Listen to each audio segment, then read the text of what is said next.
The picnic near the lakeside in Chicago is the start of a lazy afternoon, early one October. We begin with a scene 1 meter wide, which we view from just 1 meter away. Now, every 10 seconds, we will look from 10 times farther away, and our field of view will be 10 times wider. This square is 10 meters wide, and in 10 seconds, the next square will be 10 times as wide. Our picture will center on the picnickers, even after they've been lost to sight. 100 meters wide, the distance a man can run in 10 seconds. Cars crowd the highway. Powerboats lie at their docks. This square is a kilometer wide, 1,000 meters. The distance a racing car can travel in 10 seconds. We see the great city on the lake shore. 10 to the 4th meters, 10 kilometers. The distance a supersonic airplane can travel in 10 seconds. We see first around the Lake Michigan, then the whole Great Lake. 10 to the 5th meters, the distance an orbiting satellite covers in 10 seconds. Long parades of clouds, the day's weather in the Middle West. 10 to the 6th, a 1 with 6 zeros, 1,000,000 meters. Soon the Earth will show as a solid sphere. We are able to see the whole Earth now, just over a minute away from the journey. The Earth diminishes into the distance, but those background stars are so much farther away, they do not yet appear to move. A line extends at the true speed of light. In 1 second, it half crosses the tilted orbit of the Moon.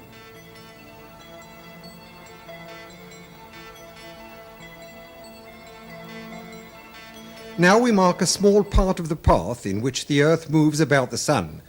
Now the orbital paths of the neighboring planets, Venus and Mars, then Mercury. Entering our field of view is the glowing center of our solar system, the Sun, followed by the massive outer planets swinging wide in their big orbits. That odd orbit belongs to Pluto. A fringe of 1,000,000 comets, too faint to see, completes the solar system. 10 to the 14th. As the solar system shrinks to one bright point in the distance, our Sun is plainly now only one among the stars. Looking back from here, we note 4 southern constellations, still much as they appear from the far side of the Earth. This square is 10 to the 16th meters, 1 light year not yet out to the next star. Our last 10-second step took us 10 light years further. The next will be 100. Our perspective changes so much with each step now that even the background stars will appear to converge. At last we pass the bright star Arcturus and some stars in the Dipper. Normal but quite unfamiliar stars and clouds of gas surround us as we traverse the Milky Way galaxy. Giant steps carry us into the outskirts of the galaxy, and as we pull away, we begin to see the great flat spirals facing us. The time and path we chose to leave Chicago has brought us out of the galaxy along a course nearly perpendicular to its disk.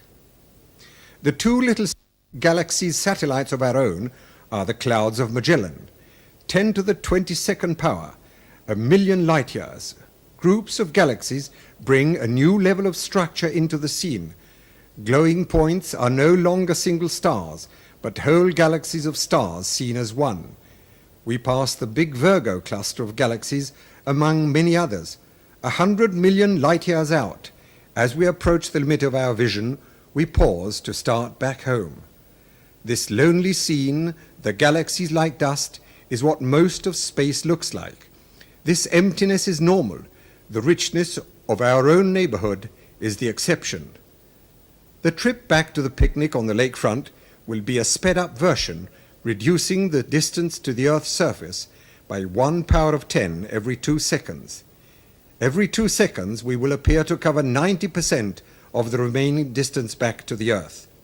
Notice the alternation between great activity and relative inactivity, a rhythm that will continue all the way into our next goal, a proton in the nucleus of the carbon atom beneath the skin of the hand of the sleeping man at the picnic. 10 to the 9th meters, 10 to the 8, 7, 6, 5, 4, 3, 2, 1. We are back at the starting point. We slow up at 1 meter, 10 to the 0 power. Now we reduce the distance to our final destination by 90% every 10 seconds, each step much smaller than the one before. At 10 to the minus 2, 1/100th of a meter, 1 centimeter, we approach the surface of the hand. In a few seconds, we will be entering the skin, crossing layer after layer from the outermost dead cells into a tiny blood vessel within. Skin layers vanish in turn, an outer layer of cells, felty collagen, a capillary containing red blood cells, and the lymphocyte. We enter the white cell. Among its vital organelles, the porous wall of the cell nucleus appears. The nucleus within holds the heredity of the man in the coiled coils of DNA. As we close in, we come to the double helix itself, a molecule like a long twisted ladder whose rungs of paired bases spell out twice in an alphabet of 4 letters the words of the powerful genetic message. At the atomic scale, the interplay of the inner motion becomes more visible. We focus on one commonplace group of 3 hydrogen atoms bonded by electrical forces to a carbon atom. 4 electrons make up the outer shell of the carbon itself. They appear in quantum motion as a swarm of shimmering points. At 10 to the minus 10 meters, 1 angstrom, we find ourselves right among those outer electrons. Now we come upon the 2 inner electrons held in a tighter swarm. As we draw towards the atom's attracting center, we enter upon a vast inner space.